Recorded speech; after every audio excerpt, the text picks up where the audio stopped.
Yeah, this is going to be like less of a kind of formal teaching like we just saw. Pastor had asked that I just sort of share like kind of my story and the lens through which I saw the world before I came to the Lord, and specifically in the context of being an activist and an organizer. And I think, yeah, that involves sharing a little bit of my story and experience. It kind of reminds me of the conversation that Pastor and DK had on Wednesday, which is like how we kind of formulate a worldview. And I think kind of not exactly what they were saying, but what we kind of live out is it's a combination of our own lived experiences with what we learn in school, the knowledge that we seek out, and I would say that since I was a child, I was always really like fascinated by like history and politics. And what can really define my journey up until this point was finding truth. So, So I think I want to preface this also by saying that I think this is actually really helpful for us to have an understanding of as a church, because we are witnessing a generation that's losing themselves in trying to find truth and trying to find purpose and identity.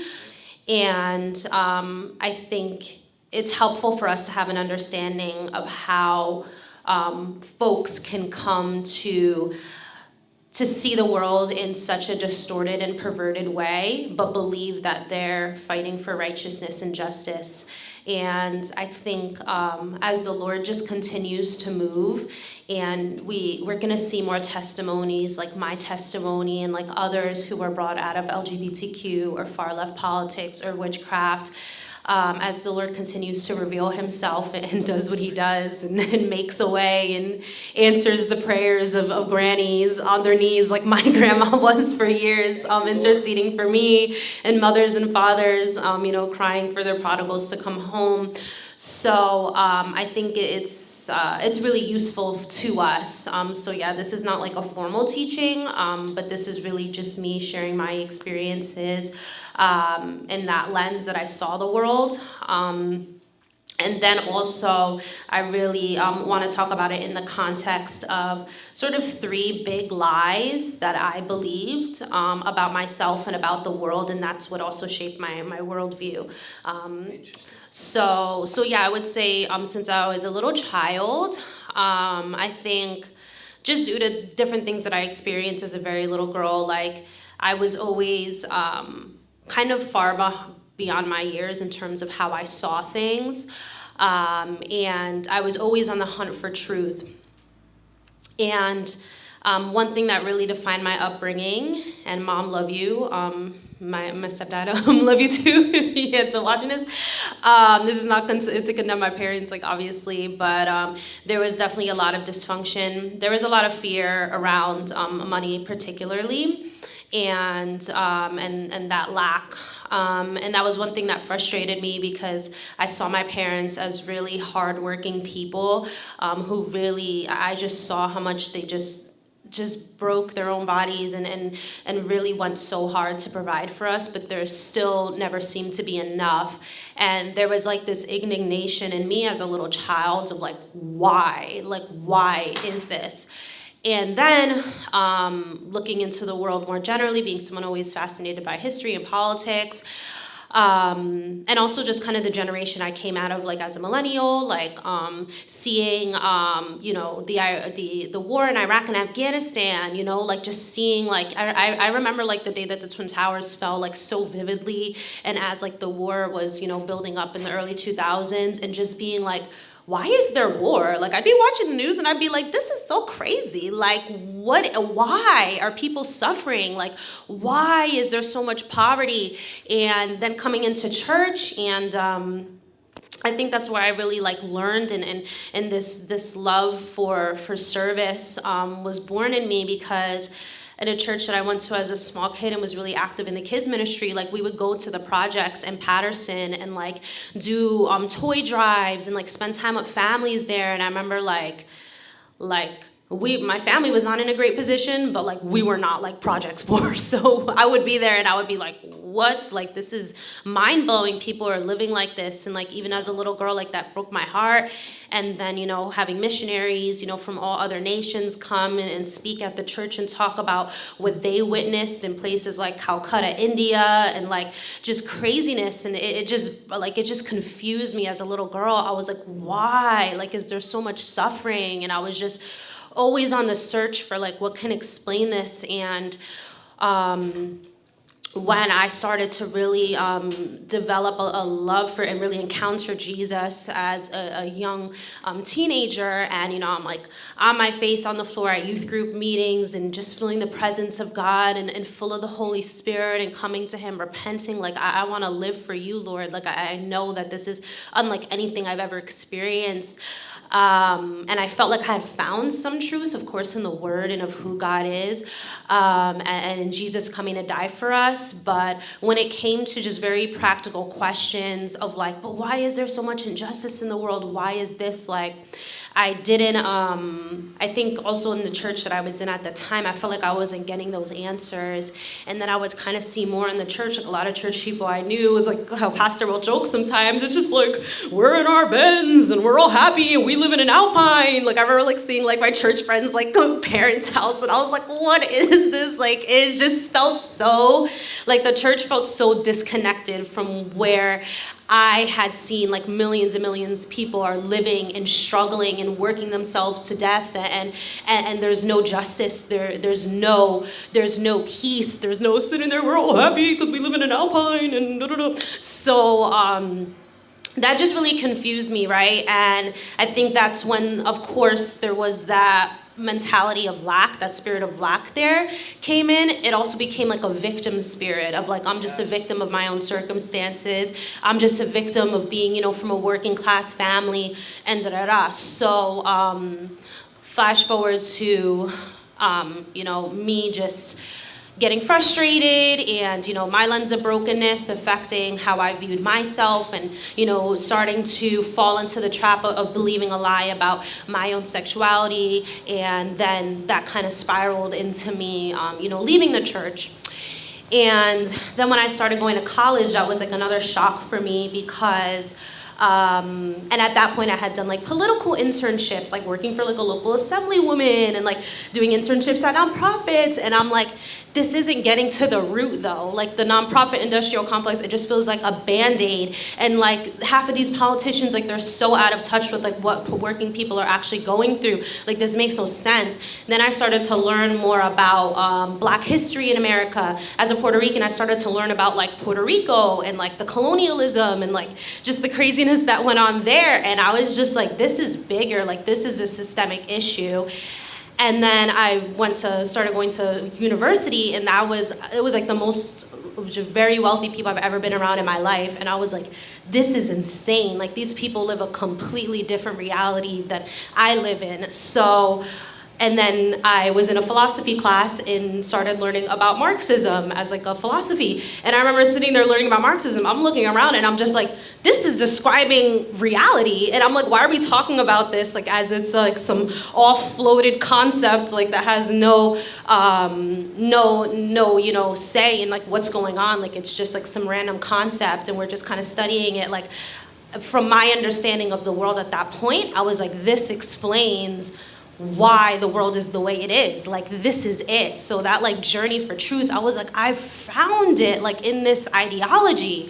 So the devil just done had it set up for me because this is God making glory at the end of it. But I'm involved in the feminist club at campus, and then that's how I met someone who turned out to be my best friend for many years and introduced me to the organization I was part of. And I saw that organization grow from like 20 people to like over 150 people in my years there. And I became an elected leader for many years and someone who kind of helped shape the kind of culture of the organization's branch in New York. And I just say all that to kind of explain my trajectory and kind of how a girl who loved the Lord and has like this very righteous indignation and desire for justice and peace and truth, can kind of end up with a crazy commie in the streets and that pride, like at the nutty. You know what I mean? So that's how that happens. So yeah, I'll go into some of the lies. I already described some of them. It was this lie of a spirit of lack, and that was so much more hammered in the Marxist ideology. And I think it's important, like I said, that we're equipped with this, because the basis of Marxism is that it's impossible to make limitless profit on a finite planet. There's a finite planet and finite resources. But then coming to the kingdom over the past 2 years and like learning, like, no, actually, like, the planet can continue to produce and there is more than enough. Yeah. And it was always this crab in a barrel mentality that I had, that we just have to fight and strive. And I thought the answer to that was, well, we need working class people in power instead of these trillionaires who are just evil and greedy. And yes, all of that is true, but because there are evil and greedy people in places of power, like we can all agree on that. But the thing that I didn't understand was it's not a system, it's sin. And that's the problem. That's the root of the issue. So I'm gonna pull up my notes to make sure I stay on track. So yeah, that was that. Number 2 was a victim mentality. Because I had experienced prejudice and things like that over the years, like being, like a Black Latina woman and like like I experienced things as like for sure, but it was like this, I was so stuck in like the past and like what my people have been through and this and that I just saw everything that went wrong in my life or that didn't, amount to where I hoped, or, always comparing myself to the haves and I'm a have-not, and that ideology just so hammers that in, that you're defined by the slavery of the past, like you're defined by your identity and you're oppressed because of who you are, and that's just it, like until we tear the system down or whatever, so that was very damaging, and it's something that the Lord has continued to work on me with, and even as Tina just mentioned, that victim mentality creates an entitlement. Even you think about welfare, like they're literally called entitlements, like we're entitled to something. And of course I still do believe that everyone does deserve education, a roof over their head, and like other basic clean water and things like that, but the victim mentality perverts that, and it becomes, well, since I have been oppressed historically, now I take on the seat of the oppressor. So that was super damaging to my consciousness, actually, because one thing that I actually really had to repent for and even reach out to an old friend and apologize for was because, again, feeling like a have-not, and that being my mentality. When I would get around people that I feel like did have more privilege than I did, I felt like I could do whatever I wanted. And I had a friend for many years who was a white girl from like not a super rich family, but more comfortable for sure. And I would like steal from her, like casually, like just casually, and I would like not care. Like I would just be like, whatever, like her parents pay all her bills, like I'm having to bust my butt to pay my rent and bills, like I just didn't care. Like it just totally destroyed my consciousness. And that was like one of the first things that like the Lord like brought to me. And I would steal from stores too, because I'd be like, F the capitalist pig, like whatever, like, so it's just like so corny.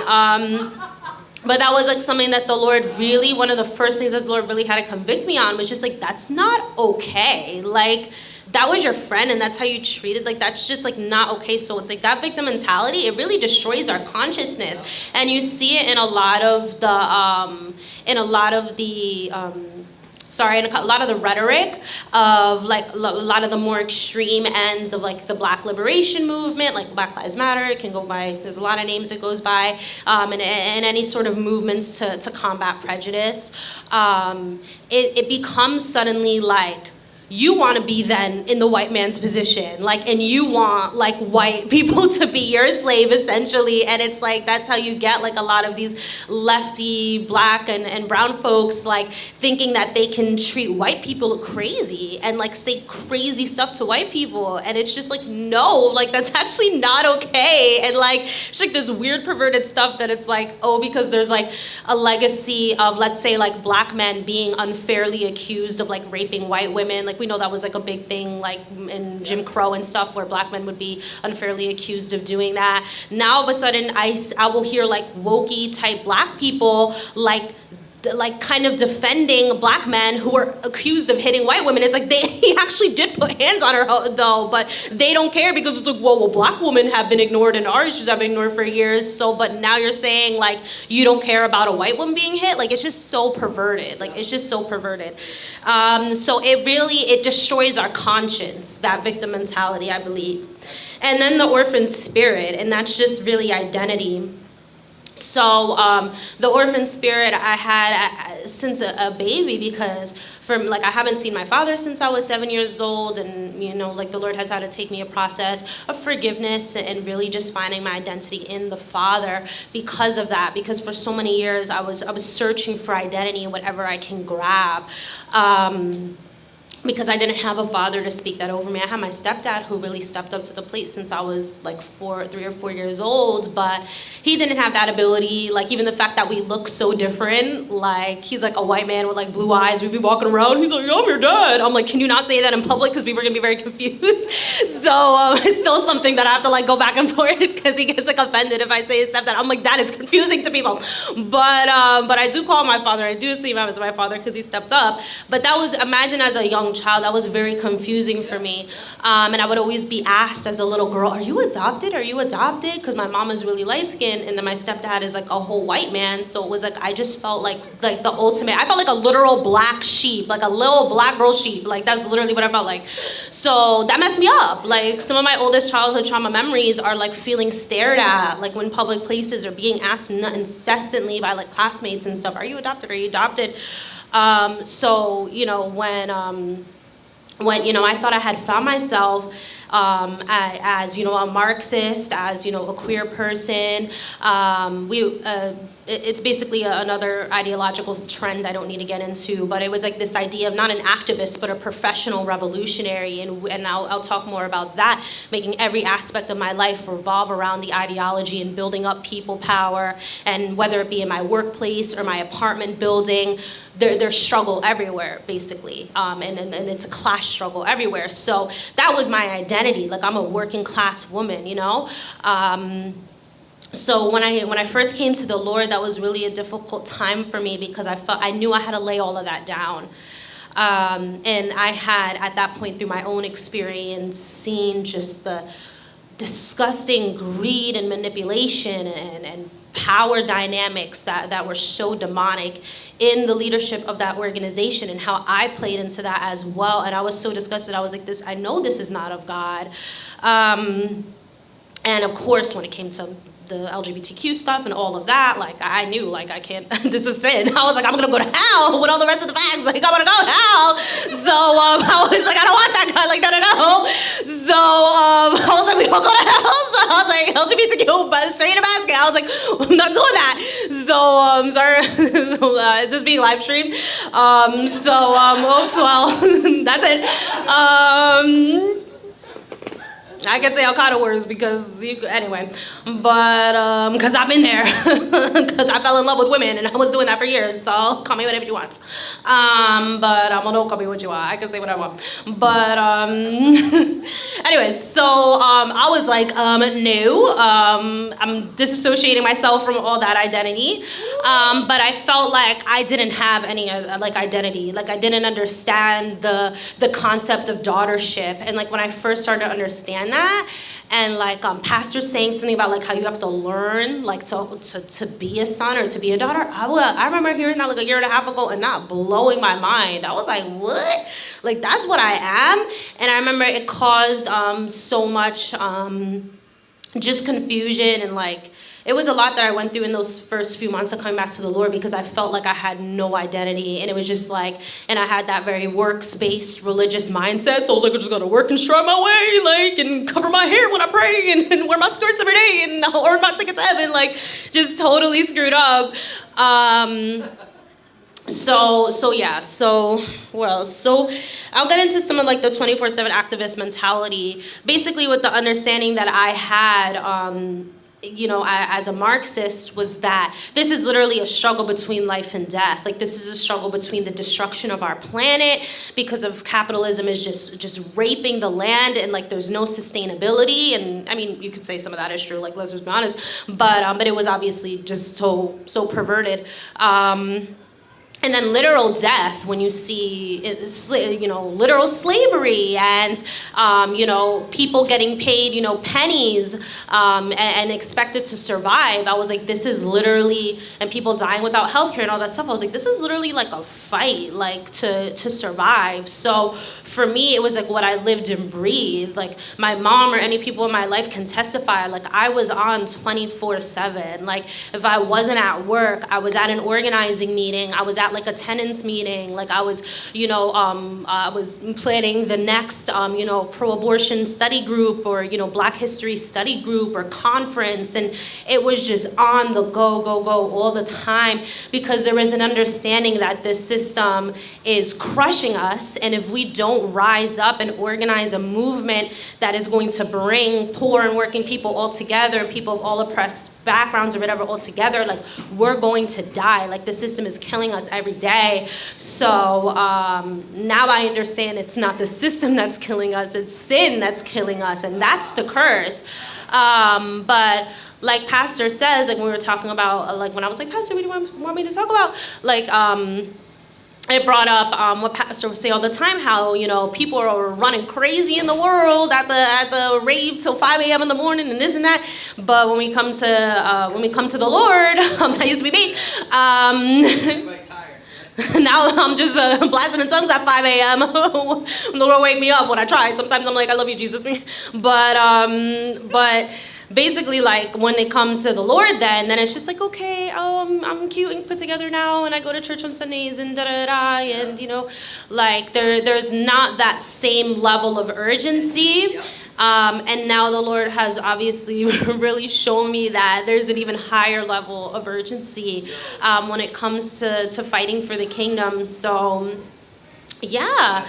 I'm trying to think if there's anything else I wanted to share. I just wanted to share this, like I said, because there's a lot of people being raised up in this. And when we see all these people in the streets, for Palestine or for pride or against police brutality and all of these things, it's because people, the word says that the law of God is written on our hearts. Like, he said that didn't he say that to Moses, right? That he was going to write the law on our hearts. So it's like, people see, like, all of the darkness in this world, the injustice, like the unrighteousness, and they're buying into a perverted form of righteousness. They're buying into a perverted form of justice.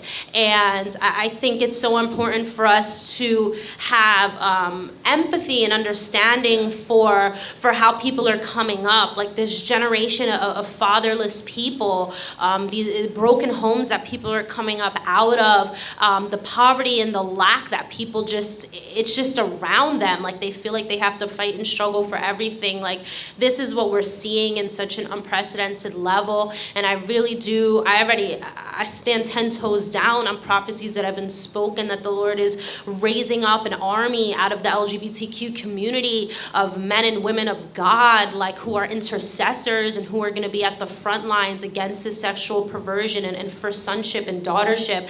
But furthermore, I think just generally with how much, like, I have literally, as someone who is so deep in this movement, I have seen how the movement is growing and swelling. And I think with the Palestine issue coming up recently, like, it is gaining so much more traction. Like, I'm seeing people I used to organize with, like, taking pictures, like, with celebrities and all these, like high profile folks who are now in the streets for these issues, because people are desperate for justice and they know that there's a right and a wrong, but they're being totally twisted in that. So we're seeing this continue to grow and swell. So one thing that I love about Rescue, and one of the first things that I heard out of Pastor's mouth the first time that I came here, and the Lord really intentionally made me want to hear that, because he knew that was like my heart's cry. And he was talking about how poverty is demonic, and and the Lord sits on a throne of righteousness and justice. And I was like, yes. So like I encourage folks in the places where these conversations are coming up, to bring that kingdom orientation, to the table, because people are looking for answers. They're looking for truth, and the way that we live will be the biggest testimony to who Jesus is. So note check.